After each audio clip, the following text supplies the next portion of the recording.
यह दास्तान उस नूर की है जिसकी आमद से पूरी कायनात रोशन हो गई। यह कहानी है हमारे प्यारे नबी रसूल पाक सल्लल्लाहु अलैहि वसल्लम की पैदाइश और उनके बचपन की। उनकी जिंदगी का हर लम्हा सब्र, मोहब्बत और कुर्बानी से भरा हुआ है। अस्सलामु अलैकुम, मेरा नाम है मोनीरा। आज मैं आपको सुनाने जा रही हूँ वह पाक दास्तान जो हर मुसलमान के दिल को रोशन कर देती है और इंसानियत को सबक देती है। मक्का की पवित्र सरजमी पर वह रात आई जब आसमान सितारों से भर गया था। हवाओं में एक अजीब सी खामोशी थी। पूरी दुनिया जैसे किसी बड़ी खुशखबरी का इंतजार कर रही थी। और फिर वही लम्हा आया जब हमारे प्यारे नबी रसूल पाक सल्लल्लाहु अलैहि वसल्लम की पैदाइश हुई। उनकी आमद से पूरा रोशन हो गया। दिलों में सुकून उतर आया, लेकिन यह सोचकर दिल कांप उठता है कि वह मासूम दुनिया में आते ही यतीम हो गए। उनके पिता अब्दुल्लाह का साया पहले ही उठ चुका था। मक्का में एक रिवाज था कि बच्चों को कुछ सालों के लिए गांव में भेजा जाता ताकि वह ताजी हवा, साफ माहौल और बेहतरीन जबान सीख सके। इन्हीं दिनों एक गरीब औरत मक्का आई।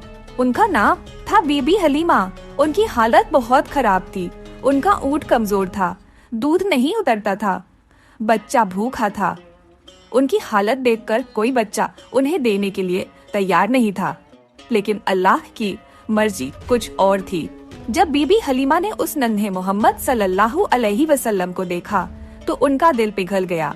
चेहरे पर ऐसा नूर था जो किसी और में नहीं दिखता था। उन्होंने उन्हें गोद में लिया। जैसे ही सीने से लगाया, दूध बहने लगा। भूखा बच्चा तृप्त हो गया और जो ऊंट चलने की हालत में भी नहीं था, वह अचानक तेजी से दौड़ने लगा। बीबी हलीमा हैरान रह गई। उनकी आंखों से आंसू बहने लगे। उन्हें समझ आ गया कि यह कोई आम बच्चा नहीं है, यह अल्लाह का नूर है जिसकी आमद से कायनात महक उठी है।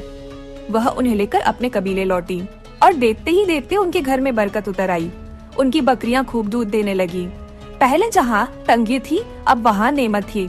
नन्हे मोहम्मद सल्लल्लाहु अलैहि वसल्लम की मासूम मुस्कान बीबी हलीमा का दिल पिघला देती। वह सोचती, कैसी किस्मत है मेरी कि मैं इस नूर को दूध पिला रही हूँ।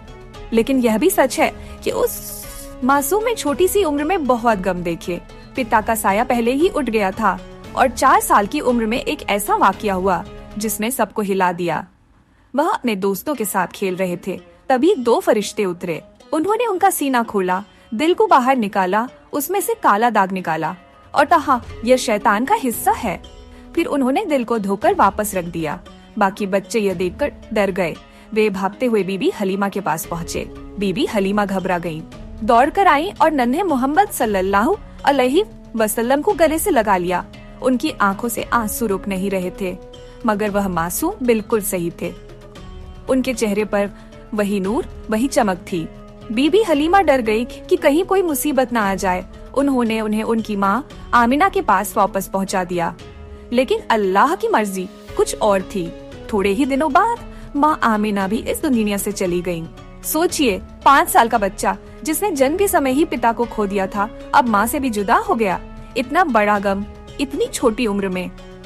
लेकिन अल्लाह ने उन्हें तन्हा नहीं छोड़ा। उनके दादा अब्दुल मुत्तलिब ने उन्हें अपने पास रखा। अब्दुल मुत्तलिब उनसे बेइंतहा मोहब्बत करते थे। वह जहाँ भी जाते उन्हें अपने साथ बिठाते। लोग कहते, बच्चों को यहाँ मत आइए, मगर अब्दुल मुत्तलिब जवाब देते, यह बच्चा कोई आम बच्चा नहीं है। उनकी आंखों में अजीब सी चमक थी। उनके चेहरे पर वह सुकून था जिसे देख हर शख्स समझ जाता कि यह बच्चा अल्लाह का खास है। लेकिन वक्त को कुछ और ही मंजूर था। जब रसूल पाक सल्लल्लाहु अलैहि वसल्लम की उम्र 8 साल की हुई तो उनके दादा अब्दुल मुत्तलिब भी इस दुनिया से चल बसे। यह एक और गहरा सदमा था। इसके बाद उनके चाचा अबू तालिब ने उन्हें अपने घर में पनाह दी। अबू तालिब गरीब थे, लेकिन दिल के बहुत बड़े थे। वह उन्हें अपने बच्चों से भी ज्यादा चाहते थे। उनकी बीवी फातिमा बिन्त असद भी नन्हे मोहम्मद सल्लल्लाहु अलैहि वसल्लम को अपनी औलाद की तरह पालने लगी। यतीमी का दर्द बहुत बड़ा था, मगर अल्लाह की रहमत उनके साथ थी। जिस बच्चे को लोग यतीम कहकर तरस खाते थे, वही बच्चा आगे चलकर सहारा बनने वाला था। रसूल पाक सल्लल्लाहु अलैहि वसल्लम जब अपने चाचा अबू तालिब के घर आए तो घर में फाकों की हालत थी।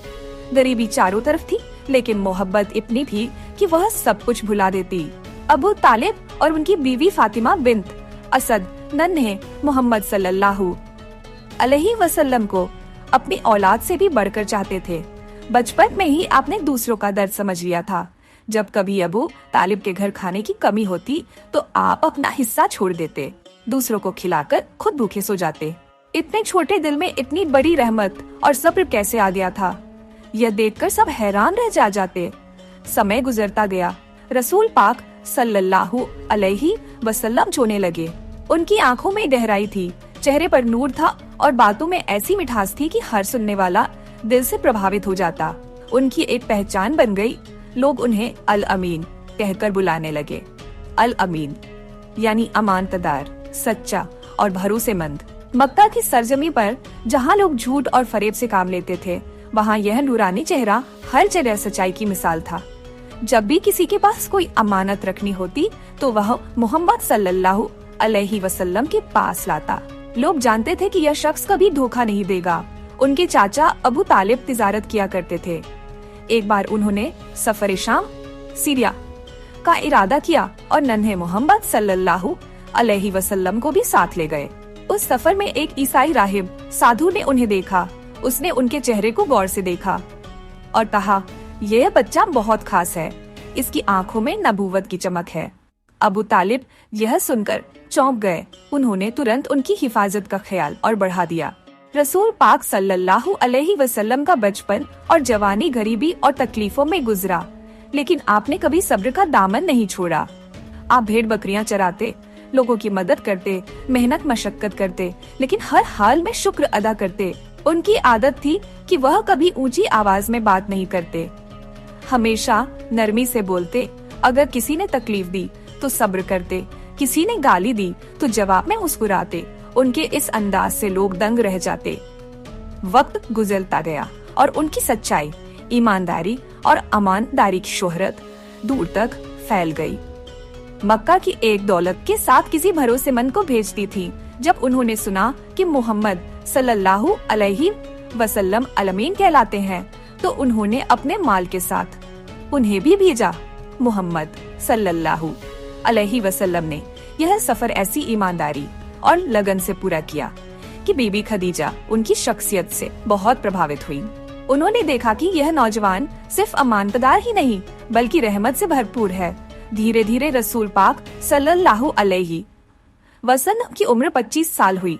इसी दौरान बीबी खदीजा ने उनसे निकाह का प्रस्ताव रखा। यह निकाह सिर्फ एक रिश्ता नहीं था बल्कि मोहब्बत, इज्जत और भरोसे का बंधन था। निकाह के बाद उनका घर और भी रोशन हो गया। बीबी खदीजा उनकी सबसे बड़ी हमदर्द बनी। उन्होंने हर वक्त उन्हें सहारा दिया। उनके घर की जिंदगी मोहब्बत, सुकून और बरकत से भर गई। लेकिन इस बीच मक्का लोग बुतों की पूजा में डूबे हुए थे। शराब, जुआ और गुनाह का बाजार गर्म था। मोहम्मद सल्लल्लाहु अलैहि वसल्लम ये सब देखते तो दिल में दर्द होता।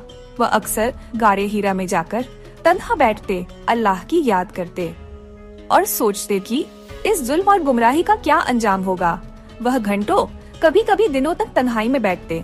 उस तन्हाई में उनका दिल अल्लाह की तरफ और झुकता जाता। उनकी यही तन्हाई, यही सब्र, यही मोहब्बत आगे चलकर नबूवत की शुरुआत बनी। अल्लाह ने उन्हें सारी इंसानियत के लिए रहमत बनाकर भेजा था। उनका हर कदम, हर लम्हा इस बात की गवाही देता था कि वो खास हैं। दोस्तों, सोचिए, वह बच्चा जिसने बचपन से ही यतीमी झेली, माँ बाप का साया खोया, गरीबी का दर्द सहा, वही बच्चा सब्र और मोहब्बत का ऐसा पैगाम लेकर आया। अगर ये पाक दास्तान आपको पसंद आई हो तो इसे लाइक कीजिए, अपने दिल की बात कमेंट में लिखिए, अपने दोस्तों के साथ शेयर कीजिए और हमारे चैनल इस्लाम का रोशनी को जरूर सब्सक्राइब कीजिए। आपकी मोहब्बत और दुआएं ही हमें आगे बढ़ने की ताकत देती है।